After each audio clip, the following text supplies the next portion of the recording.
करीब 6000 किलोमीटर से भी ज्यादा लंबी यांगसी रिवर चाइना तो चाइना, एशिया की भी सबसे लंबी रिवर है। ये चाइना के वेस्ट में पहाड़ों से शुरू होती है और फिर आधे से भी ज्यादा चाइना को क्रॉस करती हुई शंघाई के करीब ईस्ट चाइना सी में जाकर गिरती है। 1911 में शदीद बारिशों की वजह से यांगसी रिवर में पानी का लेवल इतना बढ़ गया कि आसपास के इलाकों में फ्लड आ गया था। इस खौफनाक फ्लड ने 2 लाख लोगों की जान ली और कई लाख लोगों को बेघर कर दिया था। इस वाक़े के 20 सालों के बाद 1931 में एक बार फिर से यांगसी रिवर बारिशों की वजह से फ्लड कर गई और इस बार जो तबाही हुई उसने पूरे चाइना को हिला कर रख दिया। ये तबाही इतनी ज्यादा थी कि चाइनीज गवर्नमेंट को अपने नुकसान का अंदाजा लगाना भी मुश्किल लग रहा था। रफ एस्टिमेट्स के हिसाब से इस नेचुरल डिजास्टर में 30 लाख इंसानी जानें जाया हुई थी। इतने ज्यादा नुकसान के बाद भी आने वाले सालों में यांगसी रिवर पे फ्लड्स का सिलसिला थम ना सका। इस मसले से जान छुड़ाने का सिर्फ एक ही ऑप्शन था कि यांगसी रिवर का पानी रोककर एक डैम बनाया जाए। लेकिन इतनी बड़ी और वाइल्ड रिवर को रोकने के लिए चाइना को कुछ बड़ा करके दिखाना था। थ्री गॉर्जेस डैम की कंस्ट्रक्शन 1994 में स्टार्ट हुई, जिसपे एक वक्त में 40,000 वर्कर्स काम करते थे। पूरे 17 सालों की मेहनत के बाद 2011 में ये पूरी तरह से फंक्शनल हुआ। ये दुनिया के सबसे बड़े डैम के साथ साथ दुनिया का सबसे बड़ा कंक्रीट स्ट्रक्चर भी है। इस मेगा स्ट्रक्चर में 2 crore 80 lakh cubic metre concrete इस्तेमाल हुआ था। एक्सपर्ट्स का कहना है कि इतना ज्यादा कंक्रीट अगर स्विट्जरलैंड जैसे मुल्क में डाला जाए तो पूरा का पूरा स्विट्जरलैंड 2 फीट कंक्रीट के अंदर धंस जाएगा। कंक्रीट के अलावा ये अपने रिजर्वॉयर में इतना ज्यादा पानी स्टोर करता है कि इसकी वजह से अर्थ की रोटेशन भी स्लो होती है। नासा के साइंटिस्ट्स का मानना है कि थ्री गॉर्जेस डैम अर्थ की रोटेशन को 0.06 माइक्रोसेकंड्स तक स्लो कर देता है। यानी हमारे अर्थ पे सिर्फ इस डैम की वजह से एक पूरा दिन 0.06 माइक्रोसेकंड्स बड़ा हो जाता है। बेशक ये कोई इतना बड़ा फिगर नहीं है जिसको हम नोटिस कर सकें, लेकिन इंसान की बनाई हुई ये अकेली चीज है जो अर्थ की रोटेशन तक को स्लो कर देती है। अब जाहिर है इतना बड़ा स्ट्रक्चर बनाने के लिए खर्चा भी ठीक ठाक हुआ होगा। चाइनीज गवर्नमेंट ने थ्री गॉर्जेस डैम को बनाने में टोटल $32 बिलियन का खर्चा किया था। हैरत अंगेज तौर पे 100 कंट्रीज ऐसी हैं जिनका total GDP three gorges dam की कॉस्ट से भी कम है। सबसे बड़ा डैम होने के साथ साथ ये दुनिया का सबसे बड़ा पावर प्लांट भी है। इसमें टोटल 32 पावरफुल टरबाइन जनरेटर्स लगे हैं जो कुल मिला के 22,500 मेगावाट इलेक्ट्रिसिटी बनाते हैं। डैम के बॉटम पे पानी के प्रेशर को डाउन स्ट्रीम रिवर में छोड़ने के लिए इन हैवी ड्यूटी टरबाइन से गुजारा जाता है। पानी का प्रेशर टरबाइन्स को रोटेट करता है और साथ लगा जनरेटर 700 मेगावाट इलेक्ट्रिसिटी प्रोड्यूस करता है।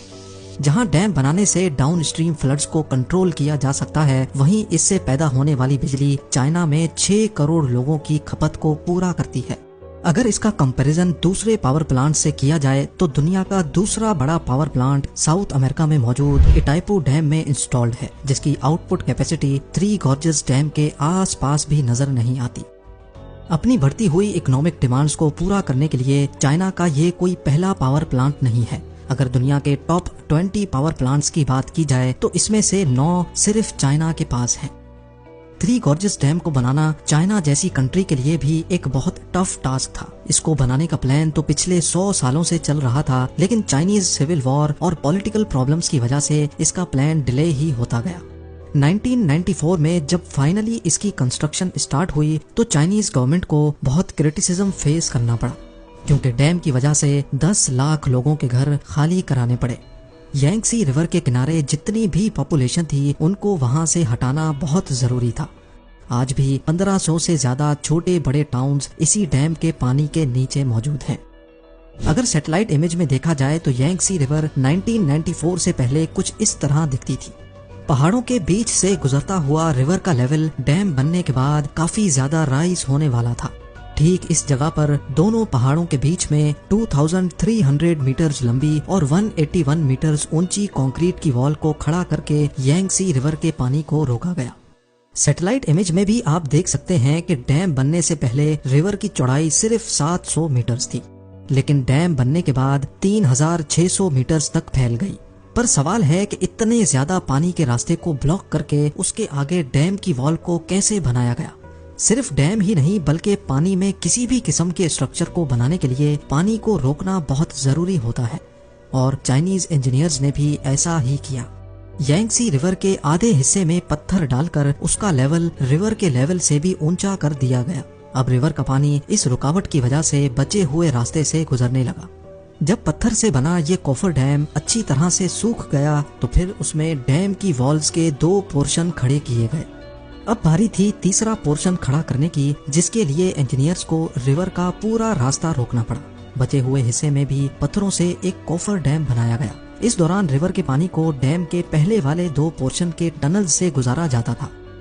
थ्री गॉर्जेस डैम की फाउंडेशंस को मजबूत रखने के लिए इसमें स्पिलवे गेट्स भी लगाए गए हैं, ताकि अगर डैम कभी फुल हो जाए तो पानी इधर उधर से ओवरफ्लो करने के बजाय इन स्पिलवेज से होता हुआ डाउन स्ट्रीम रिवर में जा गिरे।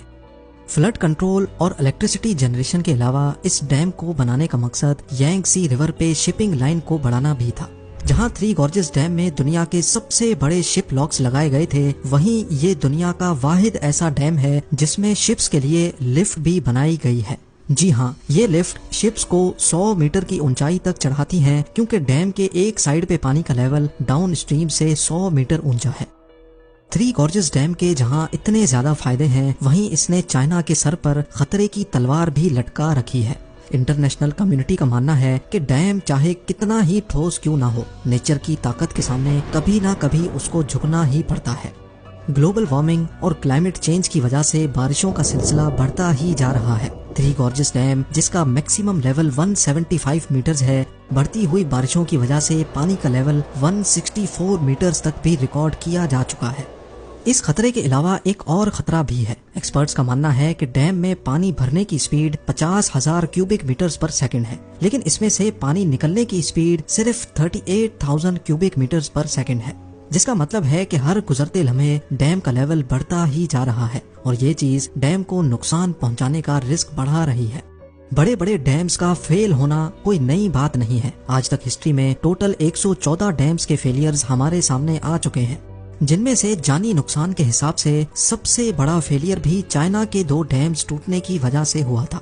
8 अगस्त 1975 को चाइना की हीनान प्रोविंस में मौजूद पैनचाओ और शिमातन डैम्स जरूरत से ज्यादा बारिश पड़ने की वजह से पानी का लेवल बर्दाश्त ना कर सके और टूट पड़े।